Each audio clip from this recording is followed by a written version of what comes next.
I would start with a quote by Jawaharlal Nehru, the first Prime Minister. He said, when women moves forward, the family moves, the village moves, and the nation moves.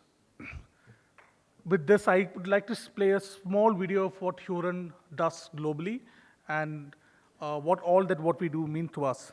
Could you play that small video? I would love to share some of the activities that we do to promote women entrepreneurship or to show the strength of women entrepreneurship. So Hurun was established in 2012 in India with an intention of getting into media, publication, the rich list, and whatever we do in China. But we've progressed or transformed ourselves into a multi-business group, and we are venturing out into at least 4 or 5 new activities, which would add a lot of value to Indian ecosystem. I would love to announce that we are almost on the verge of closing our first venture capital fund. It's a small fund. It's a 33 million US or a 240 crores fund, 200 crores fund, which will invest into early stage companies in India. And I'm very proud to say that the 50% of the fund's commitment, so basically the way it works is for people, some of the students here, so you have a fund and there'll be investors who invest into the fund, and the fund managers manage and invest into various companies.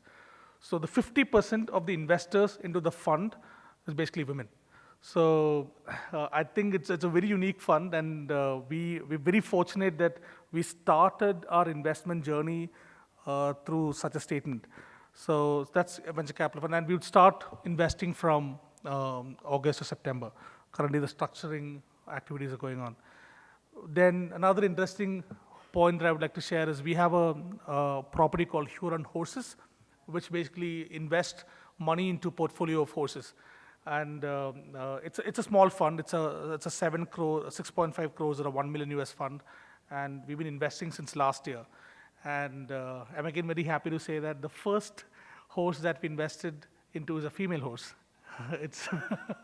So we call it Philly. It ran at Royal Ascot last year, and we hopefully would invest into more horses over the next 2 to 3 years.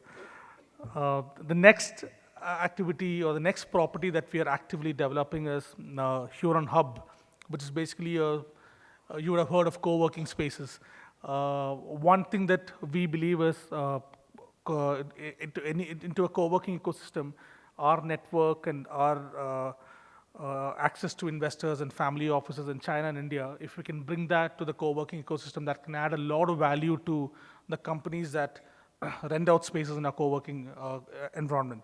So we have already in discussion to start our first couple of Hurun hubs in September, October, to launch. We're opening our first co-working space in Kerala, and we have decided that for at least for a limited period, after looking at the viability of the business, of course, the women entrepreneurs would get at least a good discount and savings compared to the men entrepreneurs who set up their office in our co-working spaces. So these are the kind of activities that we really are getting into an Indian standpoint. And there is a huge influence of women individuals for our activities. And even for this event, I would like to call out Shobhita, who is from our team. Can you please get up? And Chandra. And the whole thing was done by these guys. And I would love to ask you to give a round of applause. So I am part of the script and just coming and giving a couple of minutes speech. But they did the whole thing. It's very beautiful. Thank you. And so that's that. And the next activity, or next property that we are focusing on is called Hurun Now. Again, there is a slightly coincidental women element to it. Hurun Now is basically, we focus on creating interesting content which will be distributed in a digital media platform.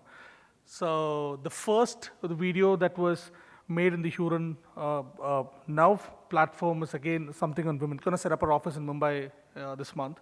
But as a Keralite, as a proud Keralite, I would definitely work towards promoting investments and startups in Kerala. So with that, I would love to show a message from our chairman, Rupert Hujbaf. Interesting fact about Rupert is his great-grandfather was born in Kerala. He was a British, but born in Kerala before independence and so on. So I call him the quarter Keralite.